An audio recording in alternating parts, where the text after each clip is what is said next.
You're 16, kneeling in the driveway, draining oil from your mom's Civic to save her $94.99 at Jiffy Lube. 2 decades later, a buyer enters your shop, reviews your financial records, and issues a check for $549,900. Between these 2 points lies a profession where ASE certified technicians earn 20% more than their non-certified counterparts, and an estimated 57% of mechanics anticipate spending $60,000 or more on tools just to perform their work. This is an exploration of every stage of an auto mechanic's journey in America and the actual costs associated with career advancement. That's what Rank Breakdown is all about.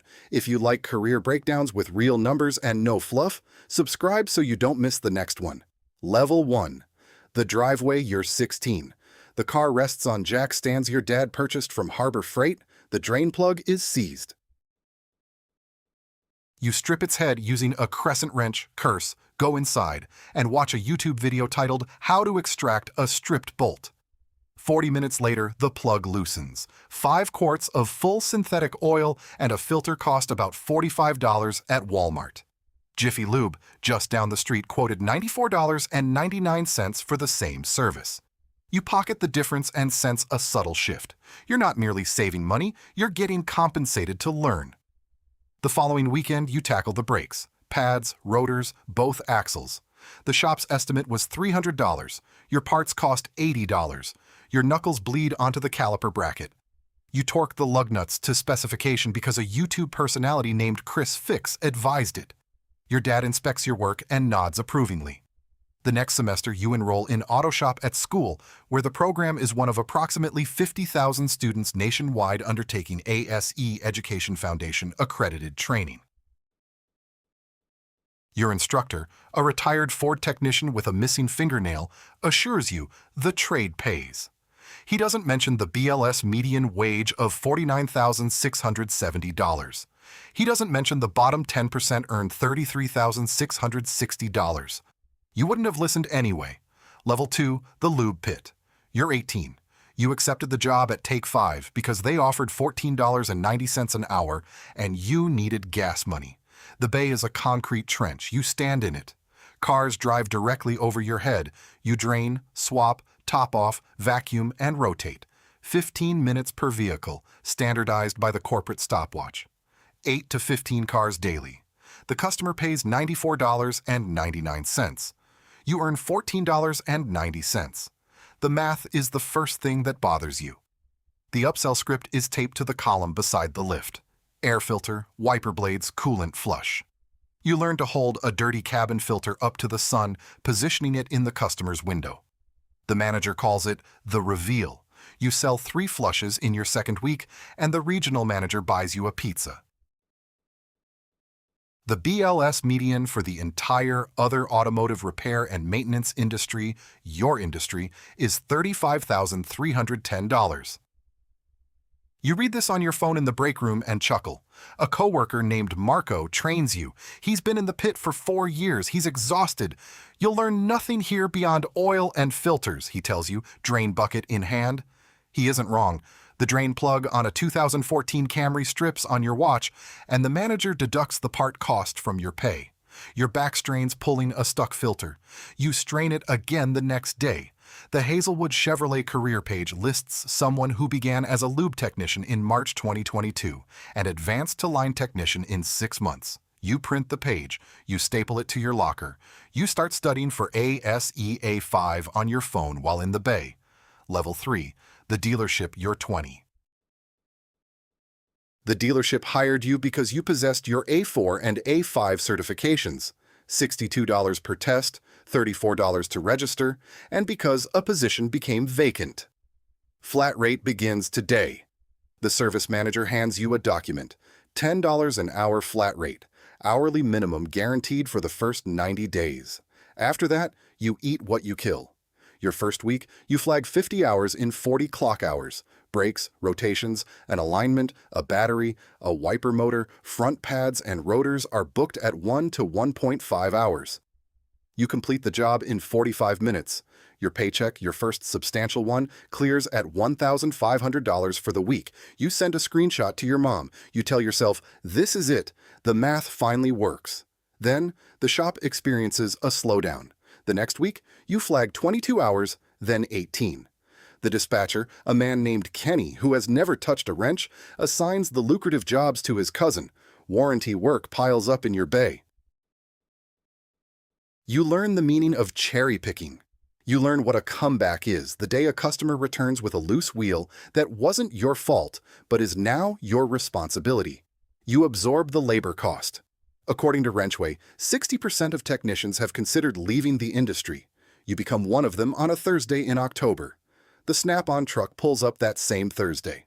Mike, the dealer, has a roller cabinet for you, $11,675, $2,918.75 down, $53.11 a week for 260 weeks. You sign. You've just taken on 5 years of debt to perform your job. Mike claps you on the shoulder and drives to the next bay. You sit on the toolbox that night. The drawers glide on ball bearings. It smells like new vinyl. You recall the retired technician on the forum who wrote, "No way I could have accumulated over $80,000 in tools without the truck." You ponder the 57% of professionals who achieve earnings of $60,000 or more in their careers. Your sleep is troubled. The following morning, you arrive and log 54 hours over 4 days. The financial calculations align once more, then they don't, then they do. This unpredictable rhythm defines the profession. Alexis approaches with a warranty claim for a taillight bulb. The allotted book time is 2/10 of an hour, meaning 12 minutes of compensation. You invest 40 minutes because the housing is concealed behind a trim panel that inevitably fractures. You absorb the lost time. Marco, your former colleague from the pit, departed for Tesla. Their starting apprenticeship wage is $9.50 hourly, progressing to $25 to $32 per hour on the floor. Glassdoor reports an average annual salary of $65,720. No flat rate, no dispatcher. He messages you a picture of his initial paycheck. You study it intently for a prolonged period. Level 4, the A-Tech. You're 27. You successfully completed A1 through A8, achieving Master Automobile Technician status. Approximately 58,000 individuals hold this credential out of a total field of around 887,000, representing 6.5%. You proudly wear the patch. The dealership reassigned you from routine maintenance to diagnostic tickets.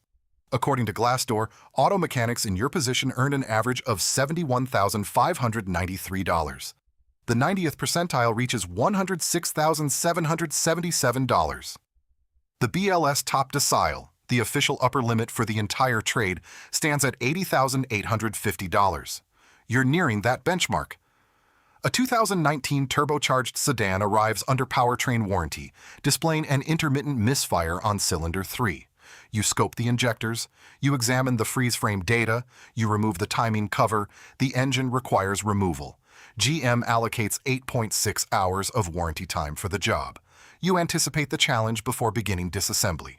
It consumes 3 days, 3 complete days, spent under the vehicle on your back, communicating with technical support. Daniel Kuntz at a GM dealer in West Nyack conveyed almost the exact same narrative to NY Focus. 8.6 hours compensated, 3 days expended.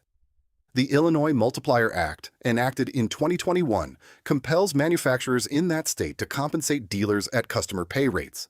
Technician wages saw a 3 to 7% increase.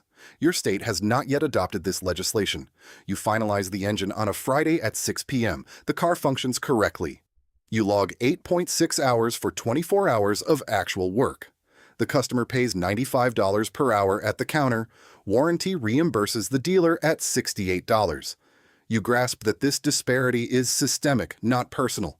The service writer lacks understanding of a cam phaser, yet still influences your earnings. You begin dedicating 3 hours nightly to studying diagnostic network, as described by a specialist there. You bid on a Snap-on Triton scanner for $5,995, which the truck driver adds to your ongoing balance.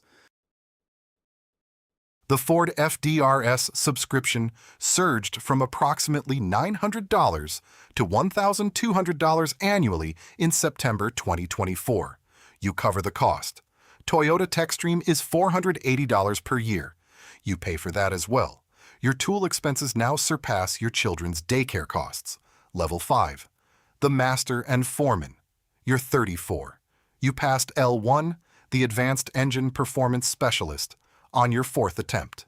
A figure on YouTube famously documented his success on the 5th try. You also acquired L4, the ADS Specialist, introduced by ASE in May 2022. The shop indicated that foreman positions averaged $82,739. The 90th percentile is $121,929. BMW technicians at the 90th percentile earn $148,985. Mercedes-Benz technicians earn $137,715. Out of the entire United States workforce of technicians with over 30 years of experience, only 2,289 have ever achieved ASE World Class technician status. A Mercedes arrives with an intermittent no-start condition. 3 other repair shops have unsuccessfully replaced parts, including a starter, a fuel pump, and a control module. You scope the CAN bus on a chilly morning at 7 a.m., observing the body controller briefly disconnect from the network for 90 milliseconds when the wheel turns left. You trace the wiring harness to a wear point beneath the steering column, a $2 wire, 8 hours to locate. The customer pays for 1 hour. You categorize the remaining hours as goodwill to mitigate comeback risk. The proprietor sanctions this because you are the sole individual in the facility capable of resolving such issues. You now calibrate 8 ADAS systems. This service costs $250 to $500 per system at independent shops. The necessary equipment carries a substantial price tag.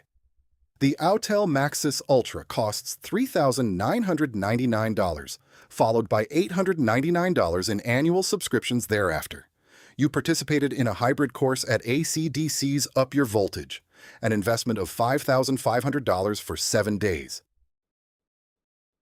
Upon your return, the shop invoiced an additional $40,000 in EV diagnostics within your initial quarter. None of this is reflected in your paycheck. You encounter Aaron Stokes at a conference. He owns Eurofix in Nashville. He recounts how the foundation for his second location was laid in early 2009, and the bank withdrew his construction loan the same week. He adapted, he survived, he now operates ShopFix Academy, mentoring individuals like yourself. He looks you directly in the eye and states that the wrenches will never fully compensate you for your value. You drive home, contemplating his words. The wrenches eventually find a place on the wall, or they will ultimately defeat you. Level 6. The owner. You're 41.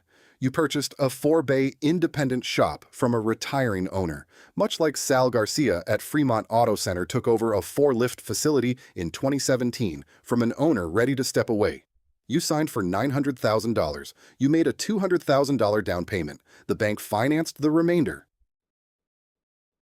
On that first Monday as the owner, you adjusted the thermostat. That was your sole task for the entire day.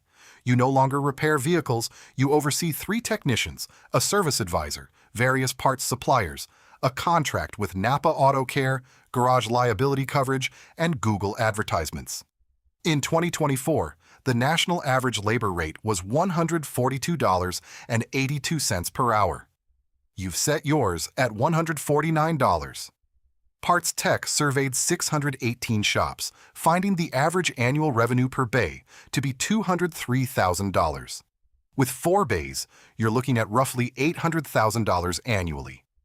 BizBuySell's national median for shops listed for sale indicates $908,605 in revenue. You sit right at that median: effective labor rate, hours per repair order, comeback rate, 3 C's on every ticket, complaint, cause, correction. You learn to interpret a profit and loss statement with the same expertise you once applied to freeze-frame data. You discover a technician's loaded cost is $45 per hour, and achieving a 65% labor margin necessitates a posted rate of at least $128 per hour. You understand that a future buyer will offer 2.69 times your seller's discretionary earnings. You also learn that BizBuySell's median seller's discretionary earnings from a sale stands at $195,181. Yours are $230,000. The financial details are finally working in your favor. You're 56. The purchaser is 34, an A-Tech boasting 2 ASE Master patches and a wife who manages his finances. He's putting down $200,000, the identical sum you invested 15 years prior. He's financing the remainder.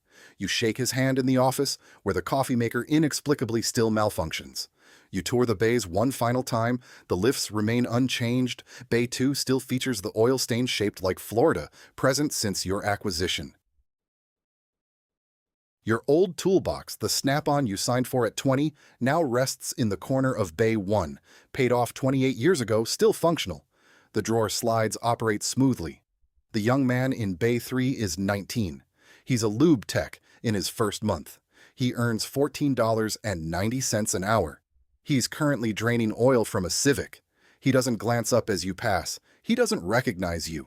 He's unaware that the individual who just sold the establishment began exactly where he is, on a driveway, grappling with a stripped drain plug and a YouTube tutorial. The check clears on a Tuesday, $549,900, augmented by 15 years of owner draws, plus the house, plus the truck, plus the back surgery you had in 2019, because the BLS injury rate for mechanics is 185.9 per 10,000 full-time workers, and you were among the 9,940 cases in 2020. This is alongside the marriage that endured and contrasting with the marriage of a colleague that didn't. The industry replaces 70,000 technicians annually, primarily due to attrition. The average technician is 40 years old. The typical tenure at a single shop is 1 to 2 years. 60% of the individuals in your former bays are contemplating departure right now. You simply kept showing up. That was the whole secret. The kid in Bay 3 wipes his hands on a rag and moves to the next car. You drive home. The house is debt-free. The garage stands empty. You no longer possess a single wrench.